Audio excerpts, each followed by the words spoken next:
नमस्कार, India voice देख रहे हैं आप। मैं हूं आपके साथ पुष्पेंद्र चौधरी। खबर दिन भर में आपका स्वागत है। बुलेटिन की शुरुआत करेंगे। प्रधानमंत्री नरेंद्र मोदी ने कहा कि आज दुनिया मान रही है कि भारत के पास दो असीमित शक्तियां हैं, पहला जनसंख्या की और दूसरा लोकतंत्र है।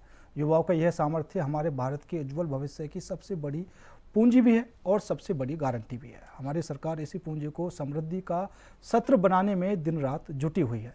आपको सबको पता है कि 2 दिन पहले ही मैं 5 देशों की यात्रा से लौटा हूं। हर देश में भारत की युवा शक्ति की गूंज सुनाई दी। इस दौरान जितने भी समझौते हुए हैं उनसे देश और विदेश दोनों जगह भारत के नौजवानों को फायदा ही होगा। आपकी इस नई यात्रा के लिए मेरी तरफ से आपको बहुत बहुत शुभकामनाएं हैं। साथियों, आज दुनिया मान रही है कि भारत के पास दो असीमित शक्तियां हैं।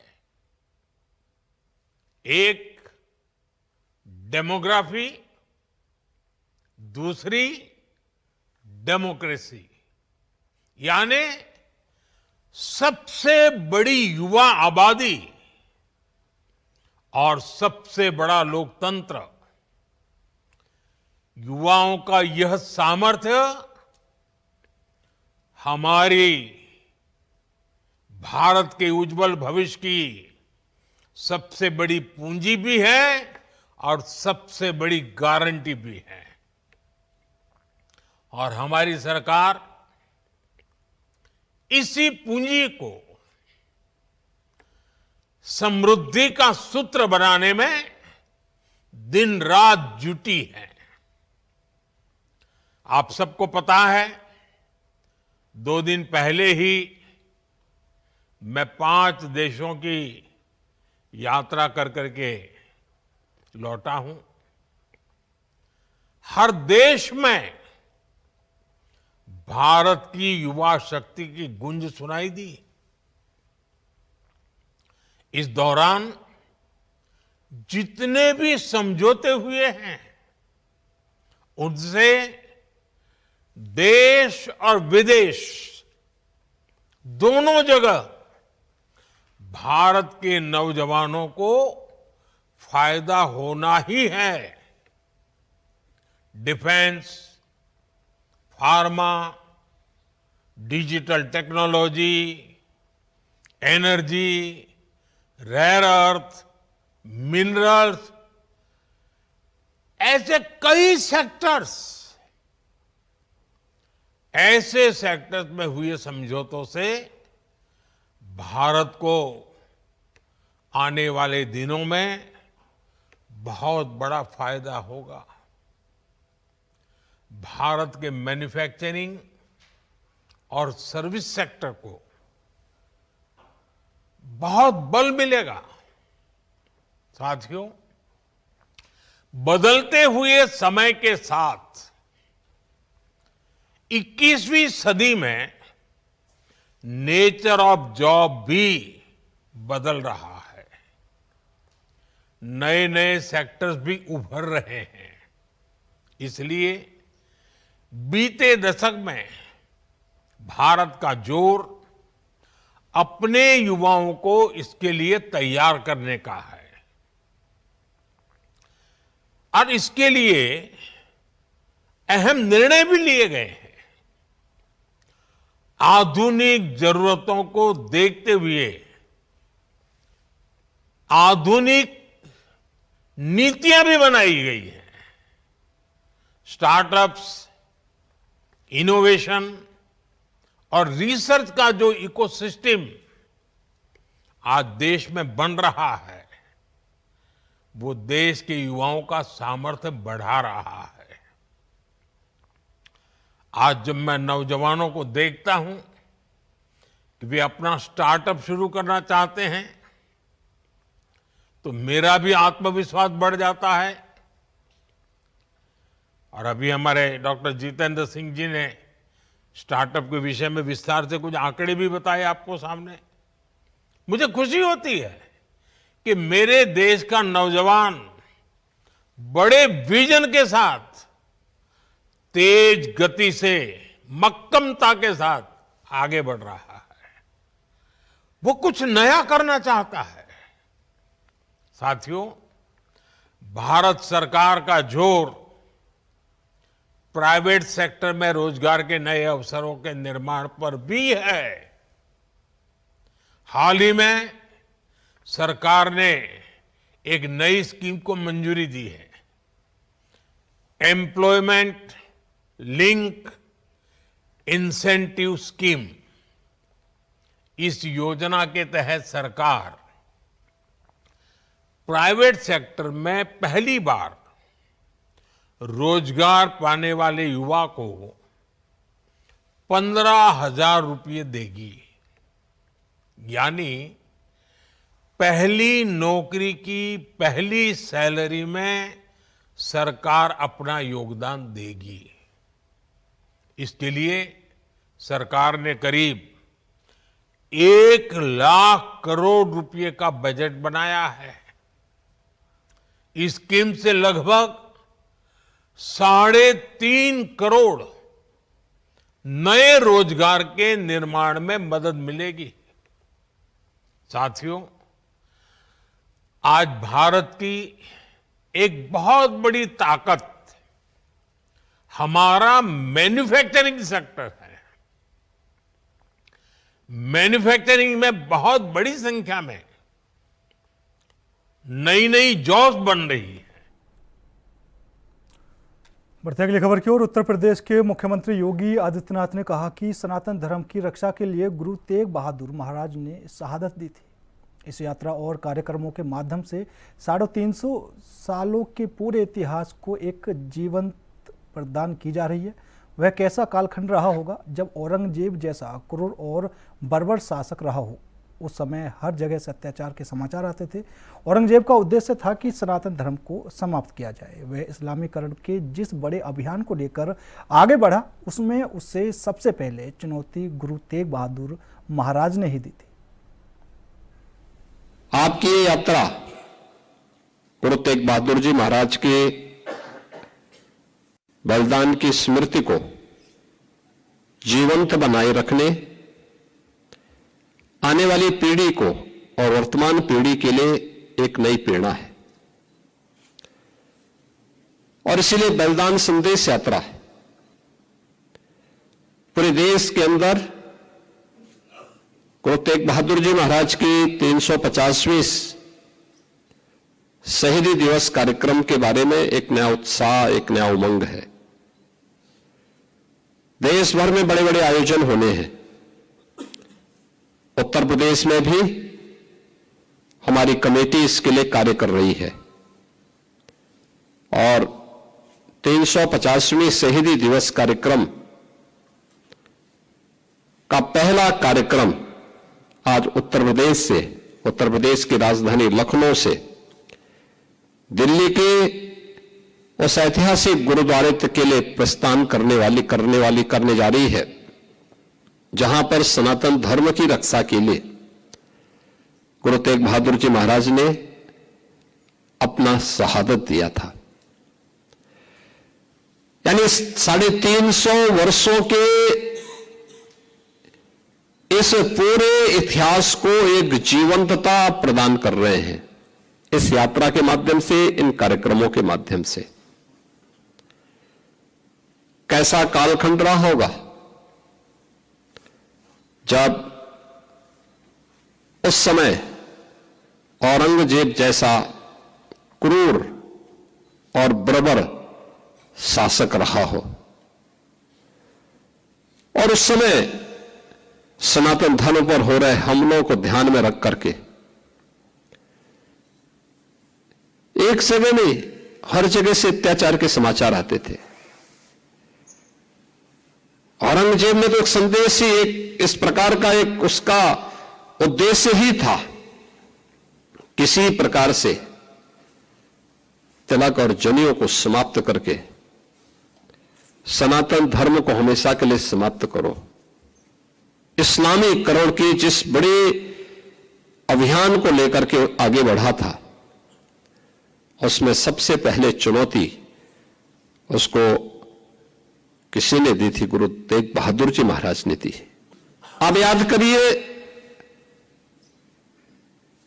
कि गुरु तेग बहादुर जी महाराज ने उस चुनौती को स्वीकार किया और क्या क्या अत्याचार नहीं हुए। भाई सतीदास के साथ में, भाई मतीदास के साथ में, भाई दयाला जी के साथ में किस किस प्रकार का अत्याचार हुआ, किस क्रूरता की सारी सीमाओं को तोड़ करके उन्होंने भय से, प्रलोभन से गुरु तेग बहादुर जी महाराज को इस्लाम स्वीकार करने के लिए दबाव बनाया, लेकिन वे अपने पद से कतई विचलित नहीं हुए। उन्होंने अपनी शहादत दी, लेकिन आने वाली पीढ़ी के लिए एक नई प्रेरणा भी दे दी। यही शहादत की परंपरा है जिस पर वर्तमान भारत की नींव खड़ी है। आज हम स्वतंत्र भारत में दुनिया की चौथी बड़ी अर्थव्यवस्था के रूप में अपने आप को स्थापित किए हैं। प्रधानमंत्री मोदी जी के नेतृत्व में भारत दुनिया की चौथी बड़ी अर्थव्यवस्था बनी है। पूरे देश और पूरी दुनिया के अंदर एक नया उत्साह है। इसकी नींव में इस शहादत है, वह बलिदान है जो चार चार साहबजादे देश और धर्म की रक्षा करने के लिए अपने आप को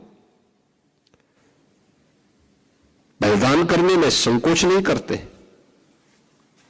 और यही कारण है कि सत्य को कोई समाप्त नहीं कर सकता है। हर काल, हर परिस्थिति में वह अपनी आप के अस्तित्व को बनाए रखता है, और यही तो हम सब देख रहे हैं। सिख गुरुओं का इतिहास भारत की उस सच्चाई को हम सबके सामने, देश और दुनिया के सामने प्रस्तुत करता है, जिस इतिहास पर वर्तमान भारत की एक सुदृढ़ नींव खड़ी है। आज जब हम 350 शहीदी दिवस कार्यक्रम के व्यापक अभियान को लेकर के, संदेश यात्रा को लेकर के यहां से चल रहे हैं, याद करना, जब हम आगे बढ़ते हैं तो हमारे सामने चुनौती भी उतनी कठिन होती है। बढ़ते हैं अगली खबर की ओर। खबर मुंबई से है, जहां केंद्रीय मंत्री पीयूष गोयल ने प्रधानमंत्री नरेंद्र मोदी द्वारा रोजगार मेले के तहत नव नियुक्त युवाओं को नियुक्ति पत्र वितरित किए जाने पर कहा कि बहुत आनंद की बात है कि आज प्रधानमंत्री मोदी के हाथों 16वां रोजगार मेला आयोजित किया गया। प्रधानमंत्री मोदी के कार्यकाल में देश के युवाओं को अनेक योजनाओं द्वारा नए अवसर दिए गए हैं। उन्होंने अन्य योजनाओं से हमारे अनेक युवा युवतियों को अर्थव्यवस्था से जुड़ने का मौका दिया है।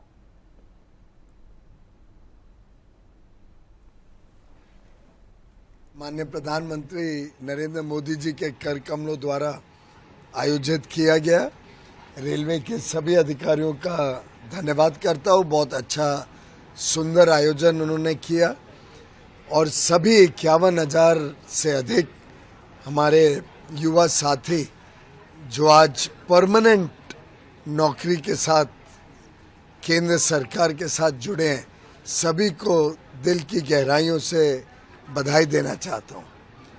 प्रधानमंत्री नरेंद्र मोदी जी के कार्यकाल में अन्य योजनाओं द्वारा देश के युवाओं को नए अवसर, चाहे वो स्वयं रोजगार के हों, चाहे रोजगार के हों, व्यापार करने के हो, उद्योजक बनने के हों, स्टार्टअप की दुनिया के साथ जुड़ने का मौका हो, अलग अलग योजनाओं से उन्होंने लगातार हमारी बहनों को, हमारे युवा युवतियों को अर्थव्यवस्था के साथ जुड़ने का मौका दिया है। आप अगर 11 वर्ष का इतिहास देखें तो चाहे वो मेक इन इंडिया प्रोग्राम हो, चाहे वो भारत को आत्मनिर्भर बनाने के लिए भारत कैसे नई नई अनुसंधान के साथ जुड़े, startup India, stand up India को आगे बढ़ाएं, डिजिटल इंडिया के माध्यम से पूरे देश को कनेक्ट करने का काम करना हो। एक प्रकार से भारत आज विश्व के प्रमुख देशों के साथ जुड़ गया है। खबर भोपाल से है, जहां केंद्रीय मंत्री शिवराज सिंह चौहान ने रोजगार मेले पर कहा कि प्रधानमंत्री मोदी का विजन भारत के लिए वरदान है। उनके नेतृत्व में विकसित भारत के निर्माण का महायज्ञ चल रहा है। सभी क्षेत्रों में बहुत व्यापक काम हो रहा है। प्रधानमंत्री मोदी का यह कार्यकाल स्वर्णिम काल है। 25 करोड़ से ज़्यादा लोग गरीबी रेखा से ऊपर आ चुके हैं।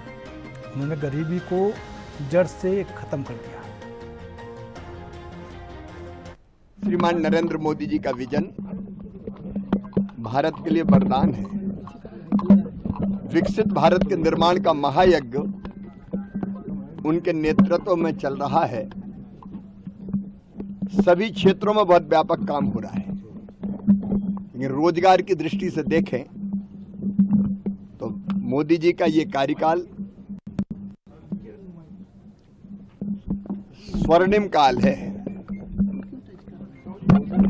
25 करोड़ से ज्यादा लोग गरीबी की रेखा के ऊपर आ चुके हैं। उन्होंने गरीबी को जड़ से उखाड़ के फेंक दिया है। डायरेक्ट एम्प्लॉयमेंट हो या इनडायरेक्ट, अगर सीधे रोजगार की दृष्टि से देखें शासकीय सेवाओं में, तो 10 लाख से ज्यादा नौजवानों को ऐसे नियुक्ति पत्र देके रोजगार दिया जा चुका है।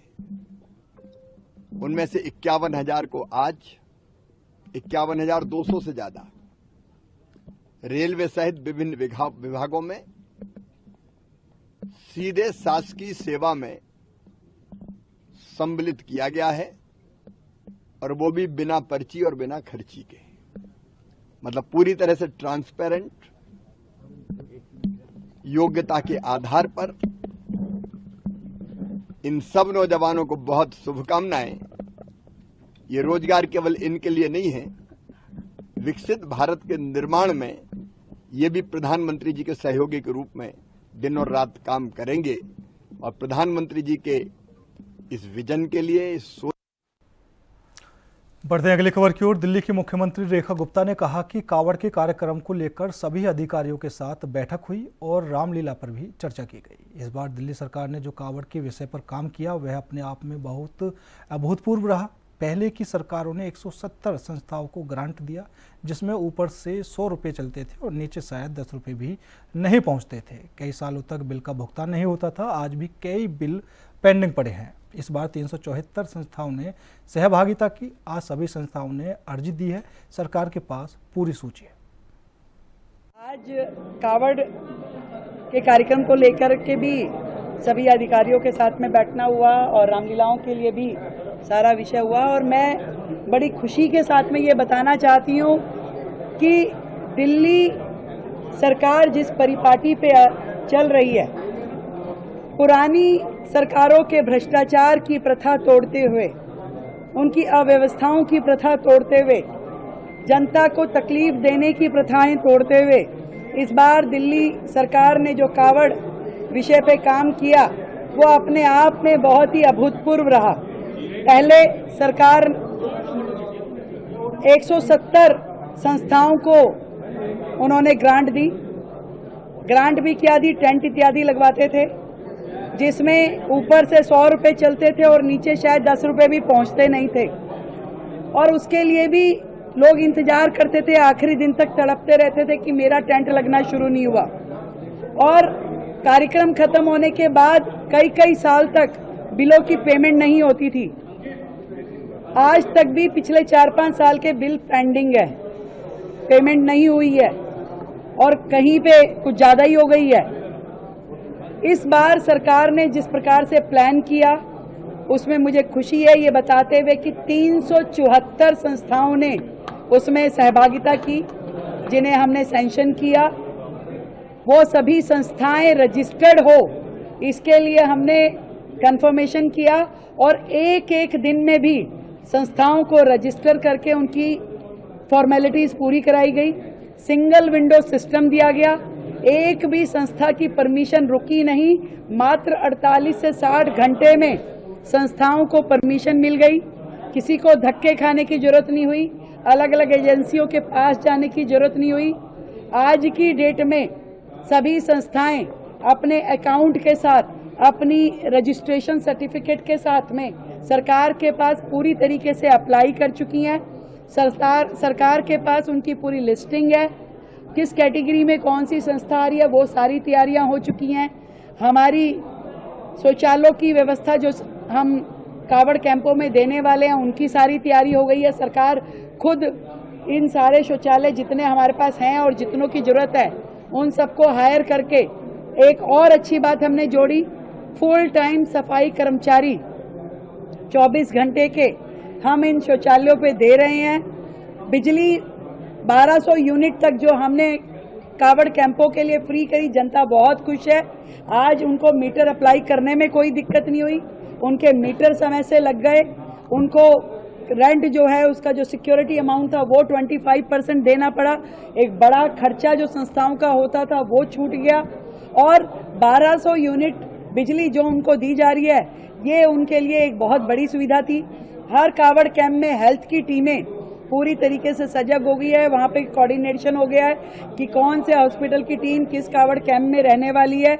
इसी तरीके से ट्रैफिक और पुलिस के सारे इंतजामात हो गए हैं, कहीं पे किसी को कोई दिक्कत ना आए। एमसीडी की ओर से सारी सफाई व्यवस्थाएं दुरुस्त कर ली गई है। कावड़ कैंप के रास्ते में किसी प्रकार की कोई हडल ना हो, सिक्योरिटी हो, बैरिगेटिंग हो, इसकी सारी तैयारी कर ली गई है। दिल्ली के सारे एंट्रीज पे बढ़िया स्वागत गेट लगाए जा रहे हैं और सरकार पूरी तरीके से तैयार है शिव भक्तों के स्वागत के लिए। ऐसा पहली बार हो रहा है और जितनी संस्थाओं के रजिस्ट्रेशन फॉर्मेलिटीज पूरी हो गई है, उन सभी संस्थाओं को जो हमने कहा था 50-50% हम पेमेंट 50% पहले देंगे, 50% बाद, आज हमारी पूरी तैयारी है।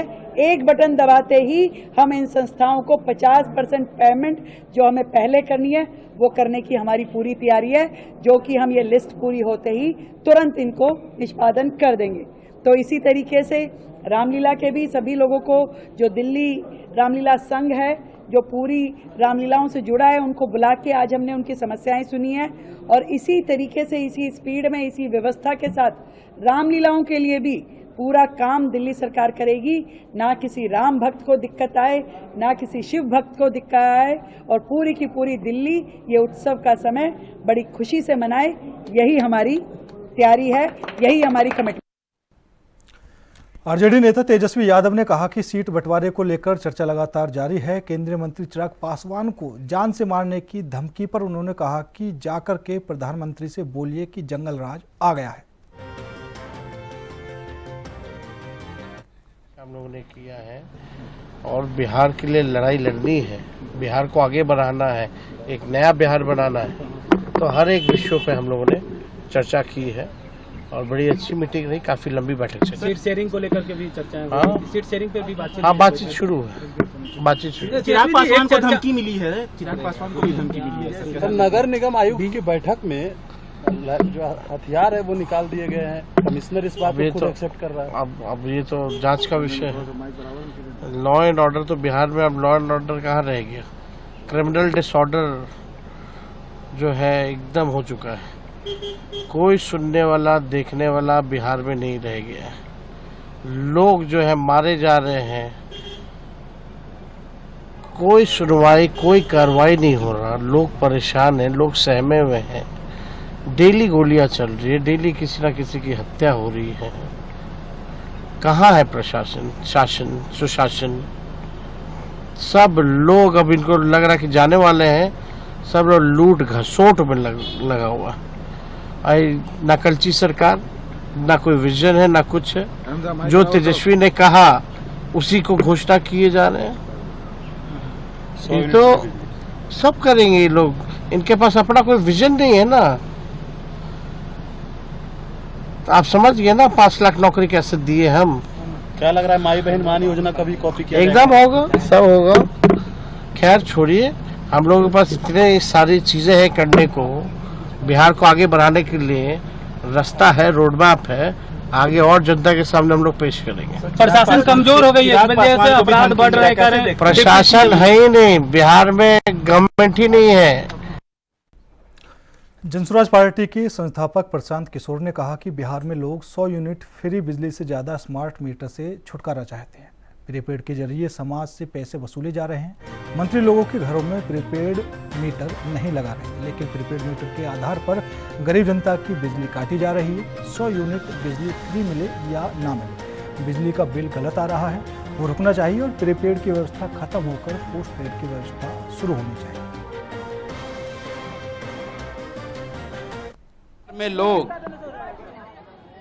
बिहार में लोग 100 यूनिट बिजली फ्री से ज्यादा लोग जो गलत बिल आ रहा है, ज्यादा बिल आ रहा है, उससे ज्यादा प्रभावित हैं। लोग स्मार्ट मीटर से छुटकारा चाहते हैं। प्रीपेड जो मीटर लगा है उसकी वजह से लोगों को परेशानी हो रही है। भले 100 यूनिट फ्री मिले ना मिले, लेकिन जो प्रीपेड के जरिए समाज से पैसा वसूला जा रहा है और जो मंत्री हैं उन लोगों के घरों पर प्रीपेड नहीं लगा है।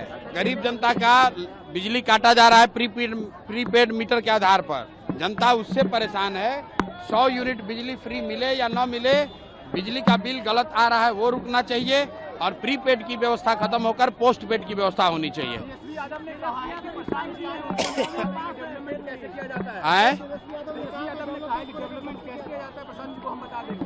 तो भाई प्रशांत जी को क्या बताएंगे, पूरा बिहार की जनता ने उसको देख लिया, समझ लिया। 15 बरस तेजस्वी यादव के माँ बाप की सरकार थी और ये 3 बरस खुद से डिप्टी सीएम थे और 3 बरस में इन्होंने विकास का कितना, बिहार का कितना विकास किया है ये लोगों ने देखा है।